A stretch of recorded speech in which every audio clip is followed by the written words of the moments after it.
Hello दोस्तों, स्वागत है आपका हमारे चैनल स्टडी टेक पर। तो आज के इस वीडियो में हम लोग राष्ट्र गौरव के पिछले साल के पेपर का सलूशन देखेंगे, जो कि आपके आने वाले एग्ज़ाम की दृष्टि से बहुत ही महत्वपूर्ण है। तो जिनका भी राष्ट्र गौरव का एग्ज़ाम होने वाला है उनके लिए वीडियो बहुत ही हेल्पफुल है। आप सभी लोग यहाँ पर देख सकते हैं, बहुत सारे स्टूडेंट को यह कन्फ्यूजन था कि राष्ट्र गौरव की परीक्षा का पैटर्न क्या होता है, क्या हिंदी और इंग्लिश दोनों लैंग्वेज में क्वेश्चन आते हैं। तो ऐसा नहीं है, आपका जो राष्ट्र गौरव का जो पेपर है वह केवल और केवल हिंदी में ही आता है। ठीक है, तो अगर आप राष्ट्र गौरव का एग्ज़ाम देने वाले हैं तो ये वीडियो आपके लिए बहुत ही हेल्पफुल है।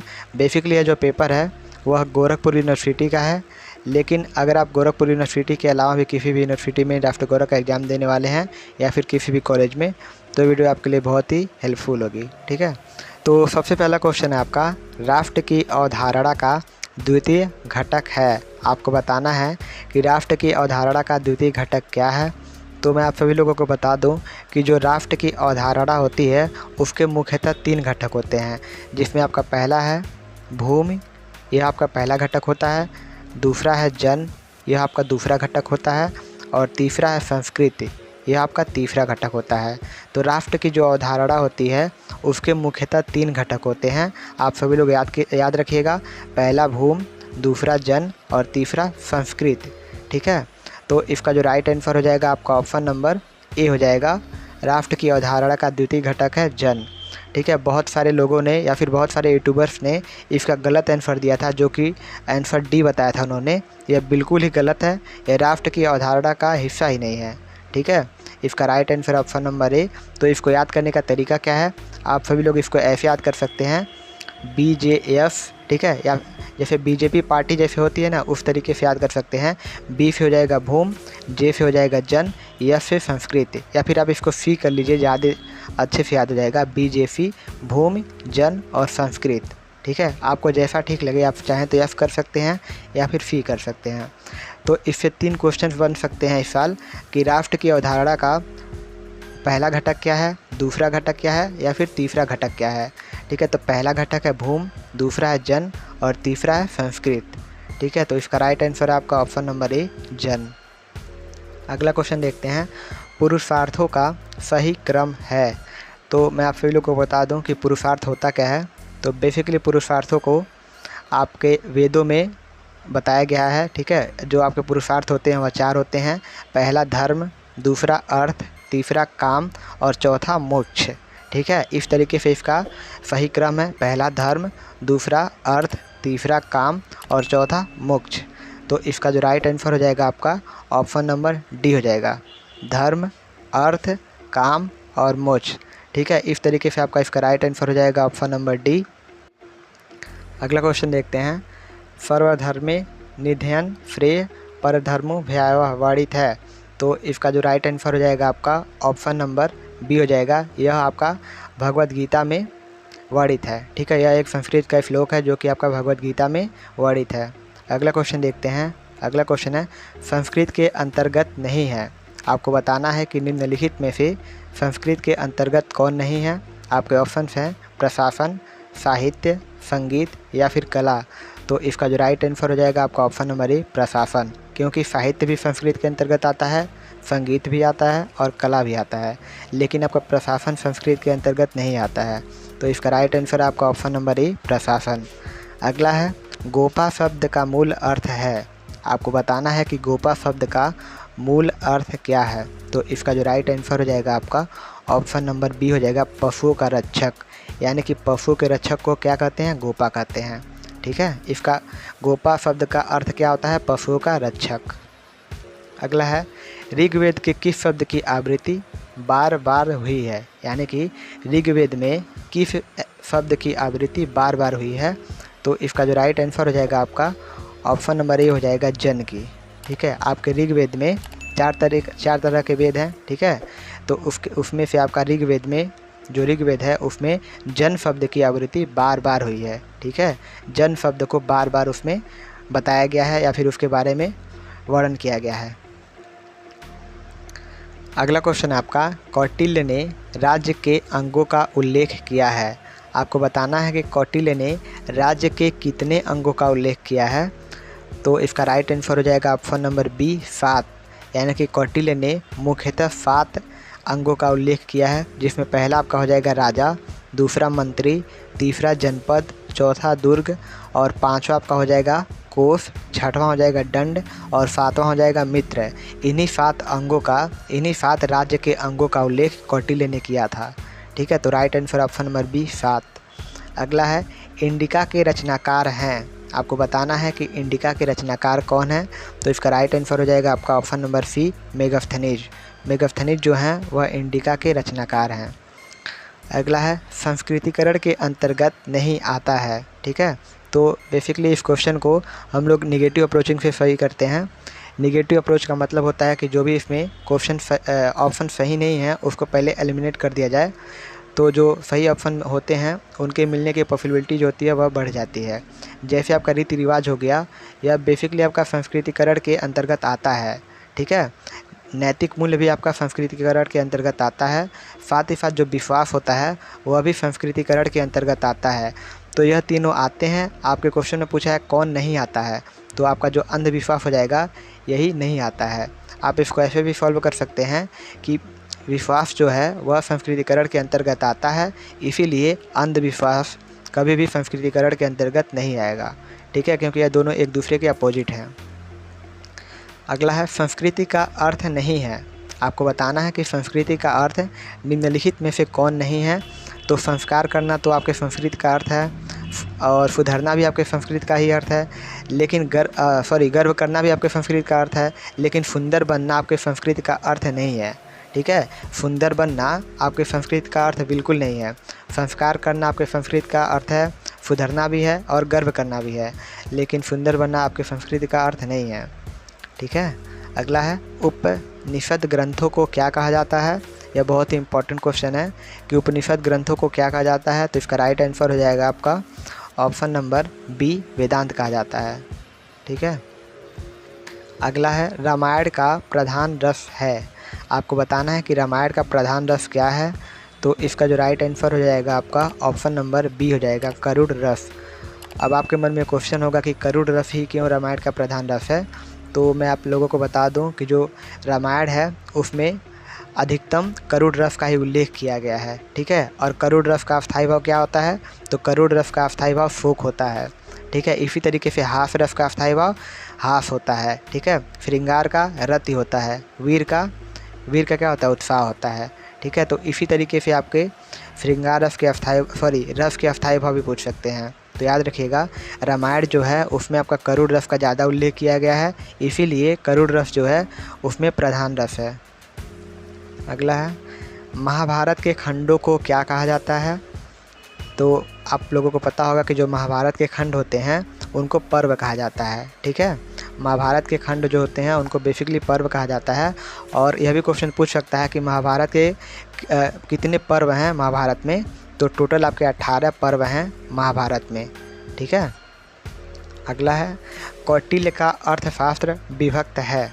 आपको बताना है कि कौटिल्य का जो अर्थशास्त्र है वह कितने अधिकरणों में विभक्त है, तो इसका राइट आंसर आपका ऑप्शन नंबर ए 15 अधिकरणों में विभक्त है। अगला है शुद्धाद्वैतवाद के प्रवर्तक हैं, तो इसका राइट आंसर हो जाएगा आपका ऑप्शन नंबर सी वल्लभाचार्य जो हैं वह शुद्धाद्वैतवाद के प्रवर्तक हैं। ठीक है, अगला है मलिक मोहम्मद जायफ़ी की रचना नहीं है। आपको बताना है कि मलिक मोहम्मद जायफ़ी की रचना कौन नहीं है, तो इसका जो राइट आंसर हो जाएगा आपका ऑप्शन नंबर ए हो जाएगा प्रेम माधुरी जो है वह मलिक मोहम्मद जायफ़ी की रचना नहीं है। बाकी आपका पद्मावत, आखिरी कलम और अखरावट यह तीनों जो है मलिक मोहम्मद जायफ़ी की ही रचना है, लेकिन प्रेम माधुरी जो है आपका वह भारतेंदु हरिश्चंद्र की शायद रचना है। ठीक है, तो इसको याद रखिएगा कि जो पद्मावत है, आखिरी कलम है और अखरावट है, यह तीनों आपके मलिक मोहम्मद जायफ़ी की रचना है, लेकिन प्रेम माधुरी भारतेंदु हरिश्चंद्र की रचना है। तो यह भी क्वेश्चन पूछ सकता है कि प्रेम माधुरी किसकी रचना है, तो याद रखिएगा कि प्रेम माधुरी भारतेंदु हरिश्चंद्र की रचना है। ठीक है, अगला क्वेश्चन है निम्नलिखित में से कौन सा चित्रकला का सबसे बड़ा संरक्षक था। तो आपको पता होगा कि जो जहांगीर था वह चित्रकला का सबसे बड़ा संरक्षक माना जाता है। ठीक है, अगला क्वेश्चन देखते हैं निम्नलिखित में से कौन राजतरंगिणी का लेखक था। ठीक है, आपको बताना है कि राजतरंगिणी के लेखक कौन थे। तो आपको बता दें कि जो चंद्र बरदाई थे वह बेसिकली पृथ्वीराज रासो के रचनाकार थे। ठीक है, और जो आपके अलबरूनी थे वह किसके रचनाकार थे? तो अलबरूनी जो थे वह किताब उल हिंद के रचनाकार थे। ठीक है, और बाणभट्ट किसके थे? तो बाणभट्ट आपके किसके थे? बाणभट्ट बेसिकली 2 के रचनाकार थे। पहला जो आपका उसमें हो जाएगा हर्षचरित के, और दूसरा कादम्बरी के। ठीक है, जो आपके कल्हड़ थे वह राजतरंगिणी के लेखक थे। ठीक है, तो याद रखिएगा इन चारों ऑप्शन से क्वेश्चन बन सकते हैं। चंद्र बरदाई किसके थे? तो चंद्र बरदाई किसके थे? तो वह थे पृथ्वीराज रासो के। अलबरूनी किसके थे? तो अलबरूनी थे किताब उल हिंद के। बाणभट्ट किसके थे? तो बाणभट्ट हर्षचरित और कादम्बरी के थे। और कल्हड़ किसके थे? तो कल्हड़ किसके थे? राजतरंगिणी के थे। अगला है, तो इसका right answer option number D हो जाएगा। ठीक है, अगला है, महावीर स्वामी का प्रारंभिक नाम क्या था? आपको बताना है कि महावीर स्वामी जो थे उनका प्रारंभिक नाम क्या था। तो आपको बता दें कि जो सिद्धार्थ था यह बेसिकली आपके भगवान बुद्ध का नाम था। ठीक है, लेकिन महावीर स्वामी का प्रारंभिक नाम क्या था? तो महावीर स्वामी का प्रारंभिक नाम था वर्धमान। ठीक है, तो याद रखिएगा इससे 2 क्वेश्चन बन सकते हैं। सिद्धार्थ किसका प्रारंभिक नाम था, और दूसरा महावीर स्वामी किसका प्रारंभिक नाम था? तो महावीर स्वामी बेसिकली वर्धमान, महावीर स्वामी का प्रारंभिक नाम जो शुरुआती नाम था वह वर्धमान था, और साथ ही साथ जो भगवान बुद्ध का नाम था प्रारंभिक नाम वह सिद्धार्थ था। ठीक है, अगला है गौतम। देखिए यहाँ क्वेश्चन पूछ भी लिया है, गौतम बुद्ध का प्रारंभिक नाम क्या था? तो मैंने आपको अभी ऊपर बताया कि गौतम बुद्ध का प्रारंभिक नाम क्या था? तो सिद्धार्थ था। ठीक है, यह बहुत इंपॉर्टेंट क्वेश्चन है, तो इसको ध्यान रखिएगा। अगला है, महात्मा बुद्ध का जन्म कहाँ हुआ था? तो आप सभी लोगों को पता होगा कि महात्मा बुद्ध का जन्म लुम्बिनी में हुआ था। ठीक है, अब इस क्वेश्चन से 2-3 क्वेश्चन बन सकते हैं, जैसे महात्मा बुद्ध का जन्म कहाँ हुआ था, मृत्यु कहाँ हुआ था, साथ ही साथ उन्होंने कहाँ पर ज्ञान प्राप्त की थी, और सबसे पहला उपदेश कहाँ पर दिया था। तो महात्मा बुद्ध का जो जन्म था वह लुम्बिनी में हुआ था, जो कि नेपाल में है।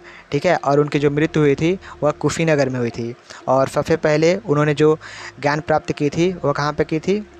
बोध गया में की थी। और सबसे पहला उपदेश कहाँ पर दिया था? तो सारनाथ में दिया था। ठीक है, तो याद रखिएगा यह 4-5 क्वेश्चन बन सकते हैं महात्मा बुद्ध से रिलेटेड। ठीक है, तो इनका जन्म लुम्बिनी में, मृत्यु कुशीनगर में।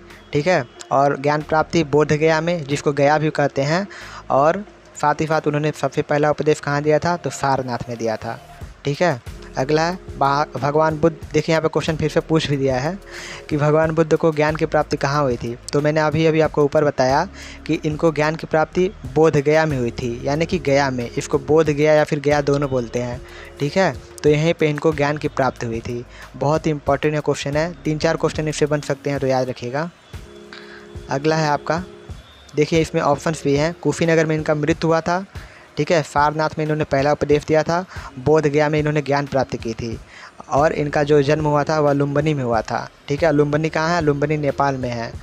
ठीक है, अगला है, भरहुत का स्तूप स्थित है। तो इसको आपको याद करना पड़ेगा कि भरहुत का स्तूप कहाँ पर स्थित है। तो इसका राइट आंसर हो जाएगा आपका option number B, Madhya Pradesh में है। ठीक है, इसकी कोई ट्रिक नहीं है, भरहुत का स्तूप जो है मध्य प्रदेश में है। अगला है, अभिज्ञान शकुंतलम किसके द्वारा लिखी गई है? यह बहुत ही इंपॉर्टेंट क्वेश्चन है। आपको बताना है कि अभिज्ञान शकुंतलम जो है वह किसके द्वारा लिखी गई है। तो इसका राइट आंसर आपका ऑप्शन नंबर 1, कालिदास जी के द्वारा। ठीक है, अगला है, गुप्त काल का महानतम चिकित्सक कौन था? ठीक है, आपको बताना है कि गुप्त काल का महानतम चिकित्सक कौन था। तो इसका जो राइट आंसर हो जाएगा आपका ऑप्शन नंबर डी हो जाएगा, धन्वंतरि। ठीक है, यह जो थे गुप्त काल के महानतम चिकित्सक थे। अगला है, पृथ्वीराज रासो की रचना किसने की थी? देखिए मैंने अभी आपको ऊपर ही बताया था, चंद्र बरदाई जो थे वह किसकी रचना किए थे? पृथ्वीराज रासो की। देखिए यहाँ पे क्वेश्चन में पूछ दिया है कि पृथ्वीराज रासो की रचना किसने की थी। ठीक है, तो मैंने अभी आपको ऊपर बताया कि पृथ्वीराज रासो की रचना चंद्र बरदाई ने किया था। ठीक है, और कल्हड़ ने किसका किया था? तो कल्हड़ ने राजतरंगिणी का किया था। इसी वाले क्वेश्चन में बताया गया आपको। ठीक है, तो ध्यान दीजिएगा। देखिए कल्हड़ ने राजतरंगिणी का किया था, और यही मैंने आपको बताया कि चंद्र बरदाई ने पृथ्वीराज रासो की रचना की थी। ठीक है, तो याद रखिएगा कि पृथ्वीराज रासो ने चंद्र बरदाई की रचना की थी। अगला है, रामचरितमानस के प्रसिद्ध रचयिता तुलसीदास किसके समकालीन थे, यानी कि जो तुलसीदास जी थे जिन्होंने रामचरितमानस का क्या किया था, रचना किया था। तो एक क्वेश्चन और बन सकता है कि रामचरितमानस के रचयिता कौन है, तो तुलसीदास जी हैं। तो यह किसके समकालीन थे। समकालीन का अर्थ होता है कि किसके काल से थे, तो यह बाबर के काल से थे, यानी कि जब बाबर था उसी समय तुलसीदास भी जी थे। ठीक है, तो बाबर के समकालीन जो थे तुलसीदास जी थे। अगला है हिंदू पद पातशाही की अवधारणा का प्रतिपादन निम्नलिखित में से किसने किया। तो इसका जो राइट आंसर हो जाएगा आपका ऑप्शन नंबर बी हो जाएगा, शिवाजी ने किया था। ठीक है, इसका right answer option number B Shivaji ने। अगला है निम्नलिखित में से कौन कृष्ण भक्ति का अनुयायी था। तो यह आप ऑप्शन दे के बता सकते हैं। आपको बताना है कि निम्नलिखित में से कौन कृष्ण भक्ति का अनुयायी था, यानी कि कृष्ण भक्ति का अनुयायी होने का मतलब कि कृष्ण पे कौन ज़्यादा कविताएं लिखता था, दोहे लिखता था, इस तरीके से। ठीक है, कौन उनका अनुयायी था, कौन उनमें विश्वास करता था, कौन उनको मानता था। तो आप लोगों ने पढ़ा होगा सूरदास जी के दोहे के बारे में। ठीक है, इन्होंने कृष्ण के ऊपर बहुत सारे दोहे लिखे हैं, कविताएं लिखी हैं, मतलब बहुत कुछ लिखा है। ठीक है, तो सूरदास जी हैं, इसका राइट आंसर हो जाएगा आपका। कृष्ण भक्ति का अनुयायी जो है सूरदास जी हैं। अगला है पानीपत का तृतीय युद्ध किस वर्ष हुआ था। अब देखिए इस क्वेश्चन से 3 क्वेश्चन बन सकते हैं, 3 क्या बहुत सारे क्वेश्चन बन सकते हैं। पहला क्वेश्चन है पानीपत का प्रथम युद्ध कब हुआ था। ठीक है, और किनके बीच लड़ा गया था। दूसरा प्रश्न है पानीपत का द्वितीय युद्ध कब हुआ था और किनके बीच हुआ था। तीसरा प्रश्न है कि पानीपत का तृतीय युद्ध कब हुआ था और किनके बीच हुआ था। ठीक है, तो मैं आप सभी लोगों को बता देता हूँ तीनों। जो पानीपत का प्रथम युद्ध हुआ था वह आपका 1526 में हुआ था। ठीक है, और किसके बीच में हुआ था, तो मुग़ल साम्राज्य और दिल्ली सल्तनत के बीच हुआ था। ठीक है, और इसमें किसका जीत हुआ था, तो इसमें मुग़लों का जीत हुआ था। ठीक है, और दूसरा जो है आपका पानीपत का द्वितीय युद्ध जो हुआ था वह आपका मुग़ल साम्राज्य और हेमचंद्र विक्रमादित्य के बीच हुआ था। और इसमें कौन जीता था, तो इसमें कौन जीता था, अकबर जीता था, यानी कि मुग़ल साम्राज्य ही जीता था। ठीक है, आपको बता दें कि पानीपत के द्वितीय युद्ध में अकबर यानी कि मुग़ल साम्राज्य के पास 10,000 सेनाएँ थीं और हेमचंद्र विक्रमादित्य के पास 30,000 सेनाएँ थीं।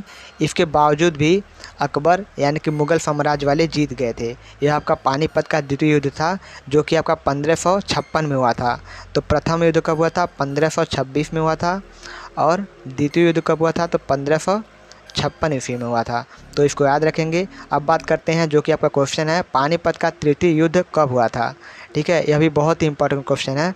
तो पानीपत का तृतीय युद्ध जो हुआ था किसके बीच हुआ था, मराठा साम्राज्य और अब्दालीचे के बीच हुआ था, अहमद शाह अब्दाली के बीच हुआ था। ठीक है, इनका नाम अब्दाली है, बेसिकली अब्दाली ही बोलते हैं, लेकिन पूरा नाम अहमद शाह अब्दाली है। तो अहमद शाह अब्दाली के बीच हुआ था और मराठा साम्राज्य के बीच हुआ था। ठीक है, तो यह कब हुआ था, तो इसका राइट आंसर हो जाएगा ऑप्शन नंबर डी 1761 ईस्वी में। ठीक है, तो याद रखिएगा यह तीनों आपके क्वेश्चन बन सकते हैं, पानीपत का प्रथम युद्ध, द्वितीय युद्ध और तृतीय युद्ध। ठीक है, अगला है बक्सर का युद्ध किस वर्ष हुआ था। यह भी आपका बहुत ही इंपॉर्टेंट है कि बक्सर का युद्ध किस वर्ष हुआ था। ठीक है, तो इसका जो राइट आंसर हो जाएगा आपका ऑप्शन नंबर हो जाएगा बी। ठीक है, एक सेकेंड यह काम नहीं कर रहा है। इसका राइट आंसर हो जाएगा आपका ऑप्शन नंबर बी 1764। ठीक है, तो बक्सर का युद्ध कब हुआ था, तो 1764 ईस्वी में बक्सर का युद्ध हुआ था। यह भी बहुत ही इंपॉर्टेंट क्वेश्चन है, इससे भी आपके क्वेश्चन आ सकते हैं आपके राष्ट्रगौरव के एग्ज़ाम में। अगला है आश्रमों की संख्या क्या है। आपको बताना है कि आश्रमों की संख्या क्या है, कितने प्रकार के आश्रम होते हैं। तो आप लोगों ने पढ़ा होगा कि आश्रम बेसिकली कितने प्रकार के होते हैं, 4 प्रकार के होते हैं। और कौन कौन से होते हैं, तो आपका पहला आश्रम होता है ब्रह्मचर्य आश्रम, दूसरा होता है गृहस्थ आश्रम, तीसरा होता है वानप्रस्थ आश्रम और चौथा होता है संन्यास आश्रम। तो बेसिकली आपके आश्रमों की संख्या कितनी है, तो 4 है। ठीक है, अगला है आपका अलवार भक्तों का संबंध है। आपको बताना है कि अलवार भक्तों का संबंध किससे है, किस प्रदेश से है। ठीक है, तो इसका किस प्रदेश या फिर किस राज्य से है, तो इसका जो राइट आंसर हो जाएगा आपका ऑप्शन नंबर बी हो जाएगा, तमिल प्रदेश से है। अलवार भक्तों का संबंध किससे है, तमिल प्रदेश से है। अगला है दशमलव पद्धति के आविष्कारक थे। आपको बताना है कि दशमलव पद्धति के आविष्कारक कौन थे। तो आप सभी लोगों को पता होगा, मैक्सिमम लोगों को इसका आंसर पता होगा कि जो आर्यभट्ट थे वह दशमलव पद्धति के आविष्कारक थे। और आर्यभट्ट ने बहुत सारे आविष्कार किए थे, ठीक है, तो इसको याद रखिएगा। और आर्यभट्ट कौन थे? तो आर्यभट्ट जो थे वह गणितज्ञ थे और खगोल शास्त्री थे। और इन्होंने शायद पाई का मान भी निकाला था 3.1416, जो कि एकदम सही मान था, ठीक है। पाई का मान 3.1416 आर्यभट्ट ने निकाला था। और त्रिकोणमिति में इन्होंने व्युत्क्रम साइन फंक्शन के विषय में बताया था, ठीक है। ऐसे करके इन्होंने बहुत सारे खगोल से भी रिलेटेड इन्होंने, जैसे खगोलीय पिंडों का आभासी गुणन पृथ्वी के अच्छी पूरण के कारण होता है, ये भी इन्होंने ही बताया था, ठीक है। तो इस तरीके से आर्यभट्ट जो थे वह एक गणितज्ञ भी थे और साथ ही साथ यह क्या थे? खगोल शास्त्री भी थे। और इन्होंने दशमलव पद्धति के आविष्कार भी किया था, ठीक है। अगला है गणित से संबंधित वेद कौन सा है? संगीत से संबंधित वेद कौन सा है? आपको बताना है कि संगीत से संबंधित वेद कौन सा है। तो इसका राइट आंसर हो जाएगा आपका ऑप्शन नंबर सी, सामवेद जो है वह आपका संगीत से संबंधित है। आपको सामवेद में बहुत सारे संगीत, ठीक है, पोएम, दोहे ऐसे करके आपको मिल जाएंगे। अगला क्वेश्चन है त्रिमूर्ति किसे कहा गया है? ठीक है, आपको बताना है कि त्रिमूर्ति किसे कहा गया है। तो आप में से सभी लोगों को लगभग पता होगा कि जो ब्रह्मा विष्णु शिव हैं इनको त्रिमूर्ति कहा गया है।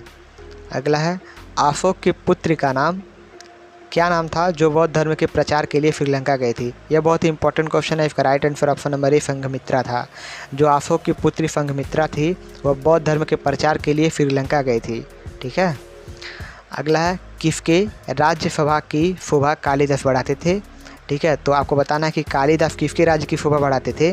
तो इसका राइट आंसर है आपका ऑप्शन नंबर बी, चंद्रगुप्त द्वितीय के, यानी कि चंद्रगुप्त सेकेंड के, ठीक है। अगला क्वेश्चन देखते हैं, क्वेश्चन नंबर 39। किस भारतीय शासक ने सिकंदर को सिंधु नदी पार करने में सहायता की और उनका स्वागत भी किया था? तो आप सभी लोगों को पता होगा कि सिकंदर जो भारत पर आक्रमण करने आया था उसके बहुत सारे राजा उसके खिलाफ थे, लेकिन जो पौरव था उन्होंने सिकंदर का स्वागत भी किया था और साथ ही साथ उनको सिंधु नदी पार करने में सहायता भी की थी, क्योंकि सिंधु नदी जो थी वह बहुत ही बड़ी नदी थी और इसी के कारण बाहर से विदेश से आक्रमण नहीं हो पाते थे भारत पे, ठीक है, क्योंकि सिंधु नदी को उनको पार करना था। लेकिन जो पौरव था जो कि भारतीय राजाओं में से एक था, उन्होंने सिकंदर का हेल्प भी किया था और उनका स्वागत भी किया था, ठीक है। अगला है निम्नलिखित में से कौन चिकित्सक नहीं है? तो आप सभी लोग देख के बता सकते हैं कि आर्यभट्ट चिकित्सक नहीं है, क्योंकि मैंने आपको ऊपर ही बताया था कि आर्यभट्ट कौन थे? तो गणितज्ञ थे और खगोल शास्त्री थे, लेकिन चिकित्सक बिल्कुल नहीं थे, ठीक है। अगला है जीवों की उत्पत्ति नामक पुस्तक किसने लिखी है? यह बहुत ही इंपॉर्टेंट है। जीवों की उत्पत्ति नामक पुस्तक किसने लिखी है? तो इसका जो राइट आंसर हो जाएगा आपका ऑप्शन नंबर सी हो जाएगा, चार्ल्स डार्विन ने। अगला क्वेश्चन है आपका, निम्नलिखित में से कौन सा जीवाश्म ईंधन नहीं है? ठीक है, आपको बताना है कि निम्नलिखित में से कौन जीवाश्म ईंधन नहीं है। तो आपको बता दें कि सबसे पहले जीवाश्म ईंधन होता क्या है। तो जो करोड़ों वर्ष पहले जो उल्का पिंड गिरा था जिसमें बहुत सारे जीव जंतु दब के मर गए थे, तो उनके जो मलबे से जो भी प्राप्त होता है उनको हम लोग जीवाश्म ईंधन कहते हैं। जैसे हमको ईंधन पेट्रोल, डीजल, घासलेट ये सब चीज़ें प्राप्त होती हैं और हम लोग इसका उपयोग खाना पकाने में, रोशनी करने में, आदि कार्यों में, आदि दैनिक जीवन में इसका उपयोग करते हैं, ठीक है। तो आप सभी लोगों को क्लियर हो गया होगा कि जीवाश्म ईंधन होते क्या हैं। तो आपको बताना है कि इसमें फिर जीवाश्म ईंधन कौन नहीं होते हैं। तो कोयला तो आपका जीवाश्म ईंधन होता है, ठीक है। खनिज तेल भी जीवाश्म ईंधन होता है और प्राकृतिक गैस भी एक जीवाश्म ईंधन ही होता है, लेकिन यूरेनियम आपका जीवाश्म ईंधन नहीं होता है। तो इसका राइट आंसर हो जाएगा आपका ऑप्शन नंबर बी, यूरेनियम, ठीक है। अगला क्वेश्चन देखते हैं, क्वेश्चन नंबर 43। वनाच्छादित क्षेत्र का सबसे अधिक प्रतिशत किस महाद्वीप में पाया जाता है? आपको बताना है कि वनाच्छादित क्षेत्र का सबसे अधिक प्रतिशत किस महाद्वीप में पाया जाता है। तो सबसे पहले जान लीजिए कि वनाच्छादित क्षेत्र होते क्या हैं। तो जिस भी क्षेत्र में वन अधिक पाए जाते हैं उसे वनाच्छादित क्षेत्र कहा जाता है। और आपको पता होगा कि एशिया जो है वहाँ पर वन अधिक पाए जाते हैं, ठीक है। तो सबसे ज़्यादा प्रतिशत में वनाच्छादित क्षेत्र कहाँ पर है? तो एशिया में है, ठीक है, एशिया महाद्वीप में है। अगला है निम्नलिखित में से कौन सा पर्यावरणीय संकट का महत्वपूर्ण कारक नहीं है? ठीक है, तो इसका राइट आंसर हो जाएगा आपका ऑप्शन नंबर डी, ग्रामीण विकास। तो ग्रामीण विकास जो होता है वह पर्यावरणीय संकट का महत्वपूर्ण कारक नहीं होता है। ठीक है, पर्यावरणीय संकट क्या होता है, जिससे भी आपके पर्यावरण को संकट हो। ठीक है, तो आपका जो औद्योगिकरण है यह प्रकृति के संकट का कारण है, पर्यावरणीय संकट का कारण है। और नगरीकरण भी जो है आपका है पर्यावरणीय संकट का कारण होता है। प्रौद्योगिकी विकास भी होता है लेकिन ग्रामीण विकास नहीं होता है।